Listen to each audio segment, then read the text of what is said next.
Le damos la bienvenida a todos nuestros usuarios a esta hora. Esto es Sala de Prensa. Hoy en Sala de Prensa seguimos analizando este primer año del gobierno del presidente Gustavo Petro que se cumplió justamente el día de ayer. Y vamos a hablar sobre lo bueno, lo malo y los retos para lo que se viene en este que es el proyecto del cambio y que se gesta este año, hay que decirlo también, en medio de uno de los escándalos que quizá el que haya hecho más daño transcurrido este periodo, y es el de las declaraciones entregadas por el hijo del presidente Gustavo Petro, Nicolás Petro, y su ex esposa Day Vázquez, sobre el presunto ingreso de dineros irregulares también a esta campaña. Para hablar sobre eso, sobre lo que le mencionaba, lo bueno, lo malo y los retos, me acompaña a esta hora Gabriel Cifuentes, analista político. Gracias por acompañarnos aquí en Sala de Prensa.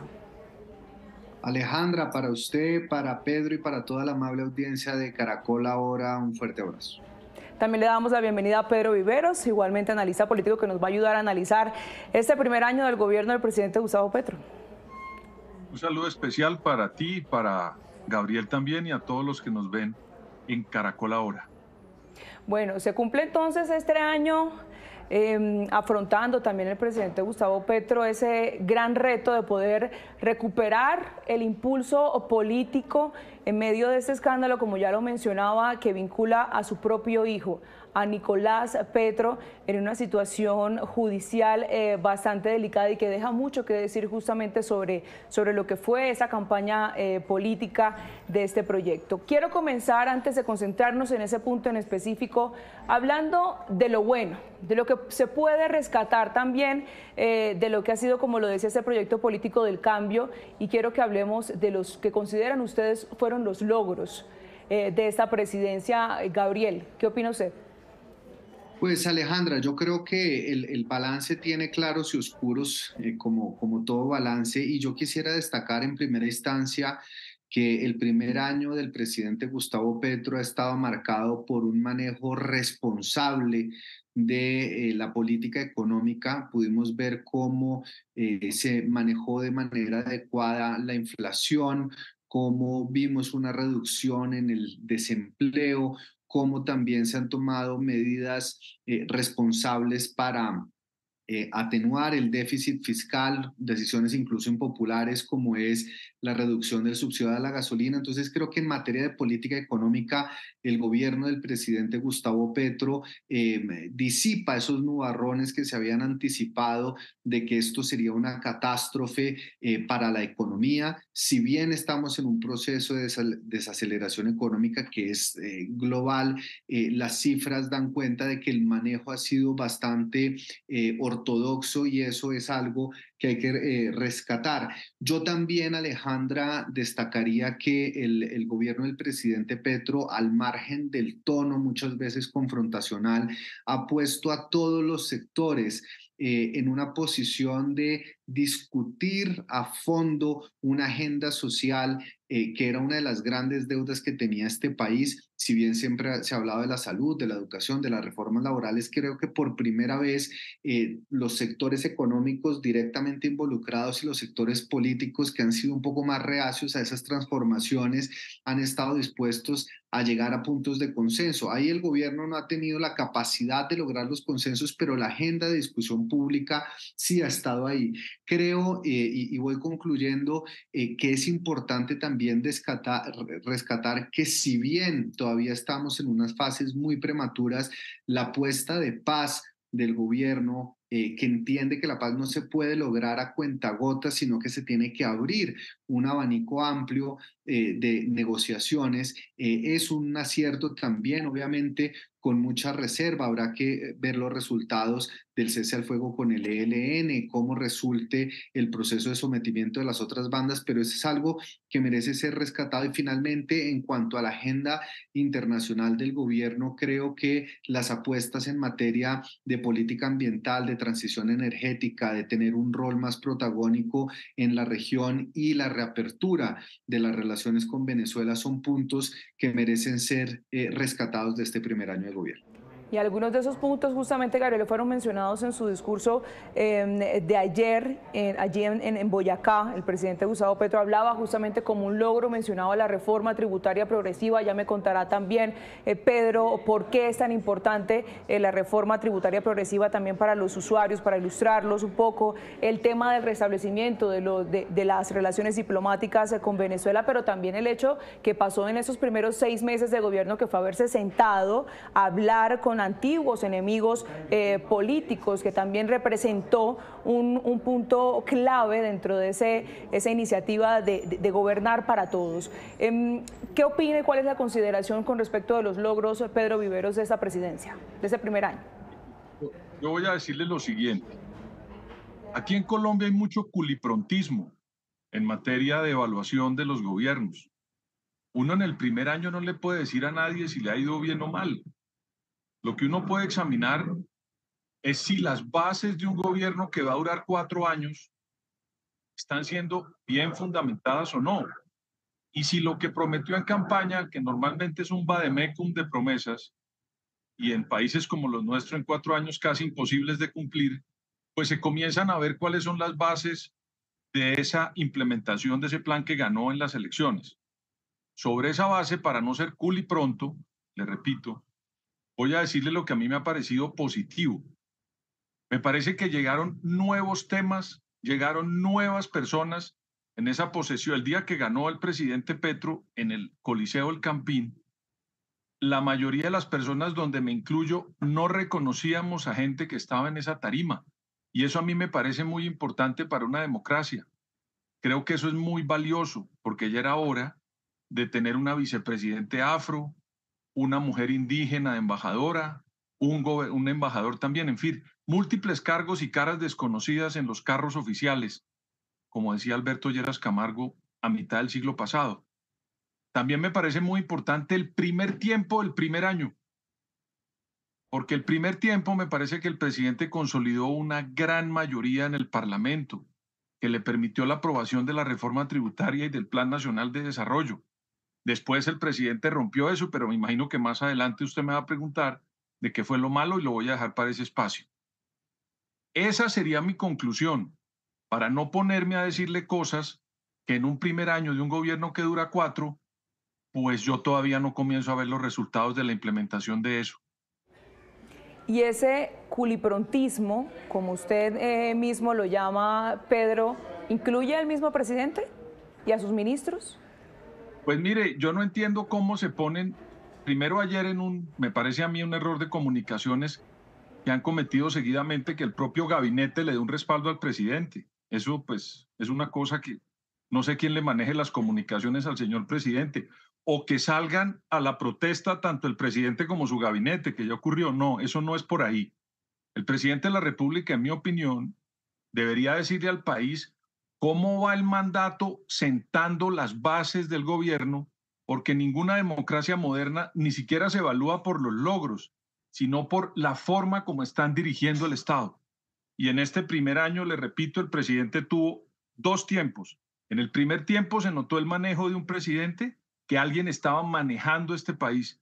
Y en el segundo tiempo, que fueron los últimos meses, yo creo que ahí hay una gran deuda. Esto me hace recordar mucho la época del año de aprendizaje del expresidente Iván Duque. Recordemos que incluso fue una frase bastante polémica. Hablemos justamente, según ese planteamiento, Gabriel, sobre la forma cómo se está dirigiendo el Estado. ¿Qué opina usted entonces, ya cambiando de frente? Porque si comenzamos a evaluar, partió este gobierno con una cifra de optimismo de alrededor del 56%. Y estamos en este momento, al contrario, una transición del optimismo al pesimismo, y estamos en un porcentaje muy alto de pesimismo del 59%. ¿Cuál podría haber sido la consecuencia de eso con base en cómo está esa dirigencia también? Y sobre lo que ha pasado a lo largo de este año, antes de llegar a concentrarnos a este último periodo, a estos últimos días que tiene relación pues con lo que ya mencionábamos de su hijo, de Nicolás Petro. ¿Qué ha pasado?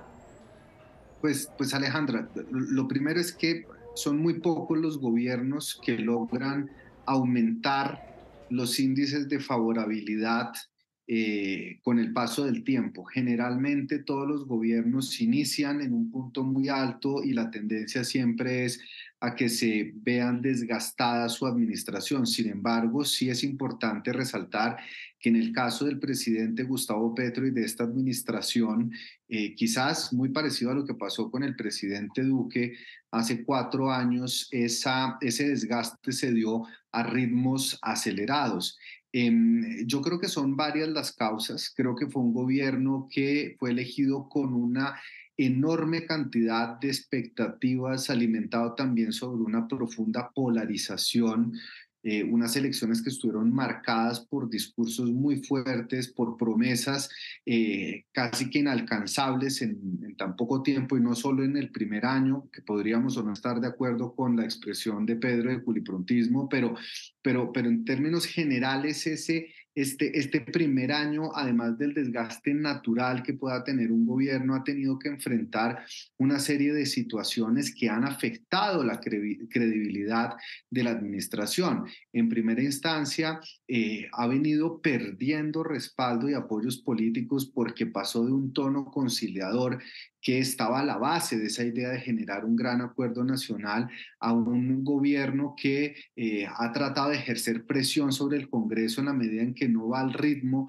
y a las expectativas que el mismo gobierno tiene y ha fracturado una coalición que tuvo histórica en los primeros meses de su mandato. Lo segundo es que creo que a la gente le está afectando mucho el tema del orden público, no ver cómo avanza esa promesa de la construcción de la paz total, seguir viendo que se presentan masacres, asesinatos de líderes sociales, de firmantes de la paz, ver también cómo, y creo que aquí entra el capítulo de los escándalos que han protagonizado miembros muy cercanos al presidente, porque lejos de ser un golpe blando, de ser un complot de la oposición, los mayores golpes los han asestado los mismos miembros del gobierno y creo que ahí también ha comenzado a erosionarse la legitimidad, ha comenzado a erosionarse esa palabra que ha sido además manipulada, manoseada del cambio. Y eso también ha generado muchas rupturas dentro de la relación entre el gobierno y la ciudadanía. Además, porque hay que recordar que el mandato del presidente Gustavo Petro, si bien ganó en las urnas con 11.200.000 votos, también tiene dentro de ese electorado un gran sector moderado que no se siente relacionado con el discurso incendiario, con el discurso de calle, con el discurso confrontacional. Entonces creo que son muchos los factores que se tienen que tener en cuenta y finalmente, por supuesto, Alejandra, creo que un tema que ha marcado un poco ese desgaste del gobierno es que no hay una coincidencia entre la velocidad en la cual se trina o se dan los discursos y la materialización de esas promesas en ejecuciones. De hecho, uno de los grandes lunares de este primer año tiene que ver justamente con el bajo nivel de ejecución de las políticas y de los programas del gobierno. La misma pregunta le quiero extender a Pedro Viveros, ¿qué es lo que no anda bien? Porque en efecto estamos en medio de una situación de una coalición rota, por ejemplo, una reforma a la salud que finalmente terminó generando también una crisis ministerial. Estamos hablando de lo que mencionaba Gabriel, esas declaraciones incluso de antiguos aliados como Armando Benedetti, toda esa situación con la ex jefe de gabinete del presidente Gustavo Petro, de Laura Sarabia, y ahora pues su hijo Nicolás Petro. Pues mire, a mí lo que me parece que no está funcionando en este primer año, que le repito, para mí sería observar los cimientos del gobierno y que estén siendo bien construidos, es que yo no le he encontrado al gobierno del presidente Petro el centro de gravedad de su gestión. Usted cuando habla con diferentes personas y lo ve en las encuestas, nadie sabe si es la paz total, si es el tema de los nadies y las nadies, si es el tema de la desigualdad, si es el tema de ser el líder en materia mundial en la defensa del medio ambiente y el cambio climático, si quiere ser el gran hombre de la paz en el continente. Entonces, al no ver el centro de gravedad es lo que a mí me preocupa. Y le voy a poner un ejemplo. Desde el día que comenzó la presidencia de Álvaro Uribe, todo el país supo para dónde quería llevar su gobierno y lo mantuvo durante 4 años y después los 8, que le alcanzó incluso hasta para reelegirse y pretender una segunda reelección, porque tenía un centro de gravedad. Ojalá que los amigos del señor presidente no tomen a mal esto, pero yo en el primer año, por eso me permito decir que no le he encontrado cuáles son los cimientos del presidente y por eso yo no he encontrado como analista cuál es el centro de gravedad. Si a mí me dijeran cuál es, yo se los acepto, pero a veces veo a un presidente hablando de una cosa, al momento habla de otra, después va al Parlamento y presenta en no sé cuántas horas, entre otras cosas. Me llamó mucho la atención ayer que hubiera leído su segundo discurso, cosa que me pareció muy positiva, para que enfoque en qué es lo que quiere con el país, porque yo no lo he encontrado. De pronto me dirán algunos que yo vivo en Australia viendo a la selección Colombia desde allá, pero yo estoy en Bogotá y no he encontrado el centro de gravedad del presidente. Ojalá los señores que le ayudan al presidente, que entre otras cosas son pocos, ojalá que fuera más gente la que le ayudara al presidente, le atendieran el requerimiento y le presentara al país cuál es el centro de gravedad de su gobierno, porque hasta el momento yo no lo he comprendido y no lo he visto reflejado en la gestión de gobierno, porque me parece que por estar pendiente de los logros, se le olvida al presidente que lo más importante en la democracia moderna es demostrar para qué está dirigiendo el país. A esa conversación se suma también un dato reciente que registramos aquí en Noticias Caracol, y eso es lo que mencionó el ministro de Defensa, Iván Velázquez, que reconoció, entre tanto, también el aumento del 90% del delito del secuestro. ¿Cómo ven esto a estas alturas, Gabriel?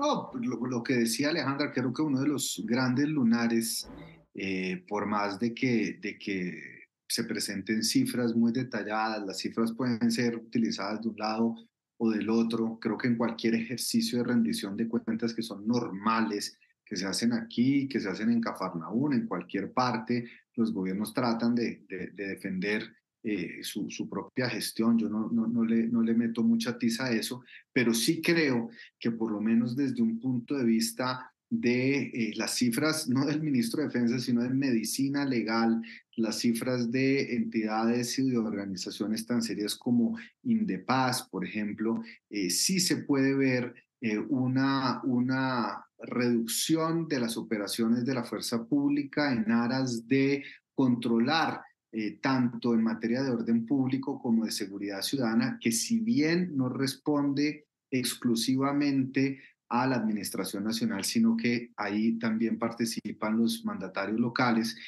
Creo que son hechos que están correlacionados y creo que el tema de la seguridad es uno de los grandes, inmensos lunares que tiene este gobierno. Yo no sé si hace parte, digamos, de ese cambio de enfoque de la seguridad humana, que es una nueva política de seguridad que no ha sido bien explicada o que no ha sido bien entendida, que no ha sido bien aplicada, pero lo cierto es que a un año del gobierno donde una de las banderas principales era el tema de la paz, lo que estamos viendo es que hay un aumento en situaciones que hacen mella no solo en la percepción ciudadana, sino también en las cifras gruesas en materia de masacres, de homicidios de líderes sociales, extorsiones, secuestros, ocupaciones ilegales, aumento del pie de fuerza de las bandas criminales y de ocupación territorial. Entonces creo que ese es un punto prioritario, que la construcción de la paz y esa promesa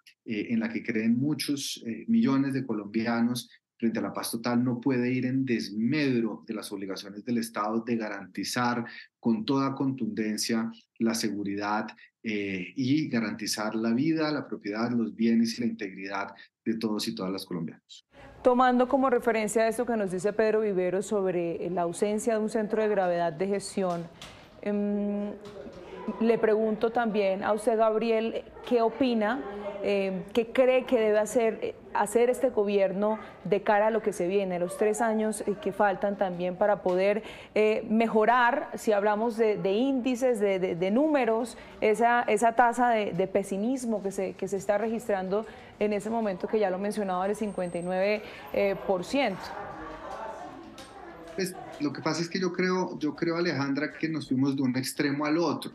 Nos fuimos de un gobierno absolutamente insípido como el del presidente Iván Duque, que nunca logró cuajar esta idea etérea de la economía naranja y se quedó finalmente sin ninguna bandera. Ese sí que no tenía un centro de gravedad más allá del ataque, además infructuoso a la paz firmada por el gobierno Santos, a un gobierno, en cambio, que es demasiado ambicioso en sus metas y como reza el dicho, quien abarca mucho, el que abarca mucho, el que abraza mucho abarca poco, como diga el dicho. Yo creo que el presidente Gustavo Petro tiene diferentes banderas, lo ha enunciado, una política social, una política ambiental, una política de paz. Lo que pasa es que todavía están en esa estratosfera conceptual, no han podido ser bien aterrizadas.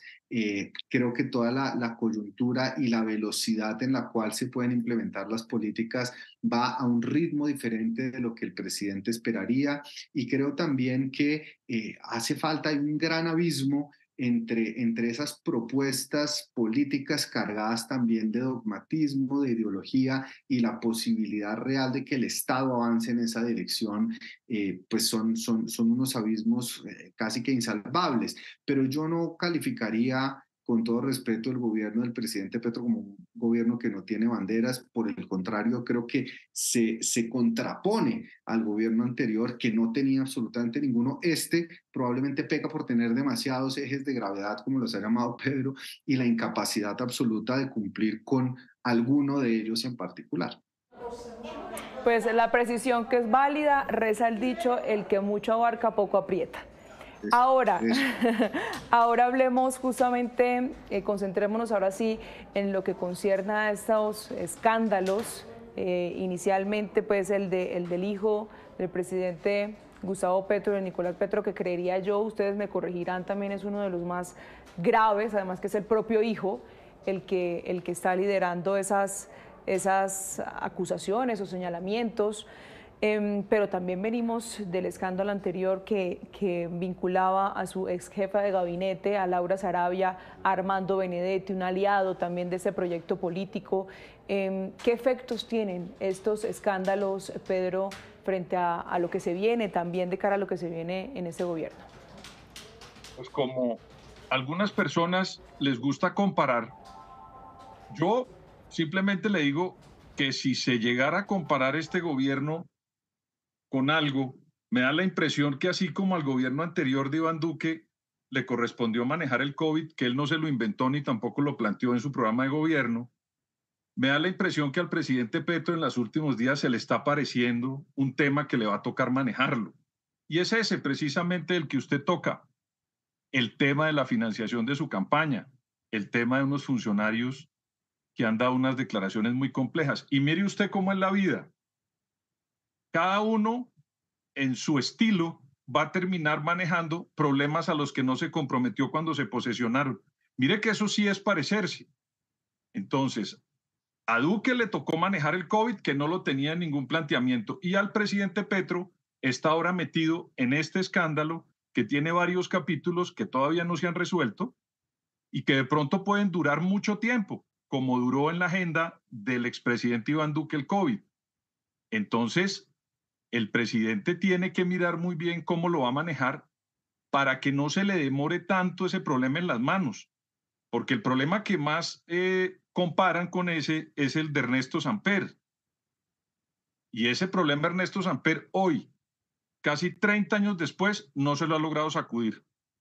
Entonces, ojalá que el presidente Petro le ponga mucha atención a devolverle confianza al país para ver si retoma algunos temas de lo que yo considero es un centro de gravedad inexistente, para que su gobierno no termine pasando a la historia como el gobierno del escándalo de su hijo.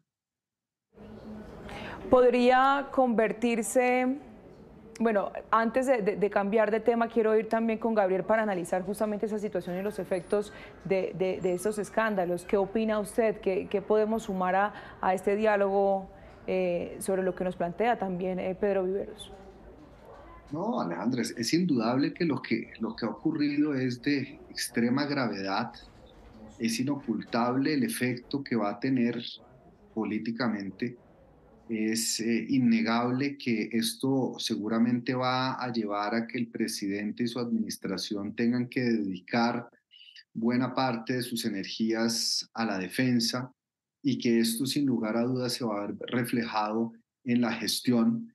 Creo que aquí el llamado un poco es a que las autoridades actúen de manera pronta, de manera oportuna, de manera independiente, sin sesgos.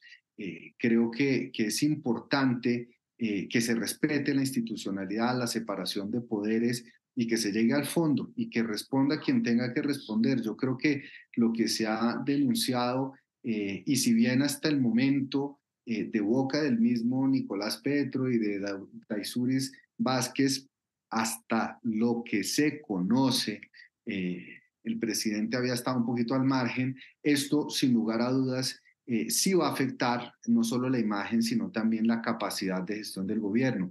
Y creo que es un capítulo absolutamente lamentable, es un capítulo que además se suma a esa larga cadena que ya se volvió casi que de costumbre en todos los gobiernos de tener cuestionamientos frente a la financiación ilícita de las campañas, de las relaciones con personas cuestionadas, y creo que eso le hace mucho daño no solo al presidente Gustavo Petro, sino en general también a la confianza ciudadana, porque pues, desafortunadamente es una práctica que ha estado ahí en el marco de la política y que este gobierno, en lo que se sabe hasta el momento, y que serán las autoridades judiciales las competentes de determinarlo, aparentemente tampoco pudo hacerse al lado. Miren, habíamos mencionado también anteriormente es el tema de la reforma de la salud tan polémica, la reforma de la salud de la discordia. Les voy a preguntar, o entro a hablar de la reforma de la salud para analizar lo que pasó, pero también para que comencemos a hablar sobre los compromisos, lo que se viene y cómo ven ustedes estas reformas de cara a cómo está la situación en este momento en el Congreso para el presidente de la República, para el Ejecutivo. Hablaba yo de esta reforma de la salud de la discordia que terminó por generar una crisis ministerial. Recordemos que de los primeros en salir fue el entonces jefe de la cartera de Educación, que fue Alejandro Gaviria, que fue uno de los principales críticos de esa reforma propuesta y trabajada por la exministra Carolina Corcho. Hablemos de eso, pero también proyectándolo, Pedro. No, yo creo que el presidente tiene que sincerarse mucho en materia política, y sincerarse es que le cuenten la verdad de lo que está pasando al interior del Congreso, porque a veces uno piensa que los funcionarios del presidente como que no le están diciendo qué pasa allá adentro, y por eso se llevan muchas sorpresas, como la de perder la presidencia del Senado, de varias comisiones. Entonces tiene que sincerarse. ¿Para qué? Pues para saber qué le puede pasar y qué no. Porque mire, yo nunca he sido miembro de ningún gobierno, y lo que me han enseñado por la asesoría que yo he hecho algunos exministros de Estado, siempre he entendido que cuando comienza un gobierno en el primer año, si no se usa bien ese primer año, en materia legislativa, en materia de reforma tributaria, en materia de Plan Nacional de Desarrollo, el segundo año se complica mucho. Y usted mire lo que va a ocurrir en este segundo año. Ya estamos en el inicio de la segunda legislatura. El presidente perdió la presidencia del Congreso. Le repito que tiene enredada varias comisiones. No se ve una mayoría del presidente y tampoco veo como ánimo de crearla. Y además de eso estamos a menos de 90 días de unas elecciones regionales. Entonces, podríamos estar pensando que el primer año no funcionó y de pronto por lo menos los 6 primeros meses del segundo año tampoco van a arrancar. Y eso sí es muy, muy complejo. Entonces, el presidente, le repito, debería sincerarse con sus funcionarios, sobre todo con el señor ministro de Interior, y ver qué es lo que pueden sacar de verdad, realmente, y no estar pensando tanto con el deseo. Para finalizar también, Gabriel, ¿qué es lo que debe hacer entonces este gobierno de cara a lo que se viene en el Congreso, esos proyectos de ley que quieren implementar? pero también pensando justamente en hacerle el quite, por decirlo de una manera coloquial, a todos los escándalos y no afectar la gobernabilidad. Pues Alejandra, yo quiero mencionar una cosa. A mí me llamó mucho la atención durante la primera legislatura, o me llamaron dos cosas, a decir verdad. La primera fue la falta de preparación por parte de esa primera tanda de ministros de tener ya listos los proyectos de ley y radicarlos el primer día. Es decir, si recordamos, la reforma laboral fue radicada 15 días antes de que se terminara la legislatura. La reforma pensional ni siquiera terminó siendo radicada, la reforma a la salud fue radicada en el segundo semestre. Entonces, yo creo que ahí se perdió mucho tiempo, quizás por falta de preparación, de consenso, de audiencias públicas. Habrá que ver cuál fue la razón. Y lo segundo fue que en el discurso de ayer del presidente me llamó también poderosamente la atención que sigue insistiendo en el tema de la reforma a la salud, que fue el florero de Llorente en la primera legislatura. Yo creo que el presidente y el gobierno en este momento tienen que tomar una decisión, y es a quién le van a hablar y cuál va a ser la postura del presidente, no frente a un mandato corto de 4 años, sino el legado que va a dejar. El presidente podría convertirse, renunciando un poquito a esa discusión y a ese discurso incendiario que le gusta a sus bases, en un gran transformador, en la bisagra de un proceso transformador que va a tomar tiempo, así como tomó tiempo que la izquierda llegara al poder, o va a seguir siendo un presidente de tribuna que necesariamente va a conllevar a que su proyecto político encuentre las puertas cerradas en los partidos que necesitan el Congreso para poder avanzar en la aprobación de las reformas que está proponiendo. Entonces, está, creo que, en un punto de quiebre, en un punto de inflexión, donde todavía tiene un pequeño capital político que podría aprovechar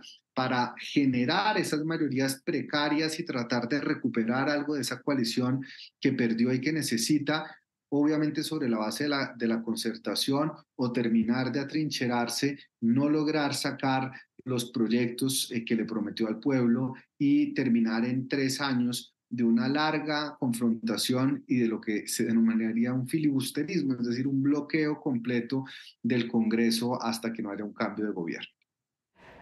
Pues Gabriel, Pedro, ese es un tema que, como ustedes ya lo saben, pues nos podría dar largo, porque hay varios puntos que podemos entrar a detallar. Sin embargo, bueno, se nos acaba el tiempo aquí en Sala de Prensa. Por lo pronto, bueno, ya se vienen, como lo mencionábamos fuera de cámara, las regionales, que también va a ser un tema en el que nos vamos a tener que concentrar, pero mientras tanto hay muchos puntos de conversación sobre lo que pase de aquí a allá con la presidencia de Gustavo Petro. Gracias, Gabriel, por estar con nosotros en Sala de Prensa. Muchas gracias por la invitación. Un saludo para usted, para Pedro y para toda la audiencia. A Pedro también muchas gracias por estar con nosotros aquí en Sala de Prensa. Muchas gracias. Un saludo especial para ti, para Gabriel y para la audiencia. Muchas gracias. De esta manera nos despedimos. Que tengan todos una buena jornada.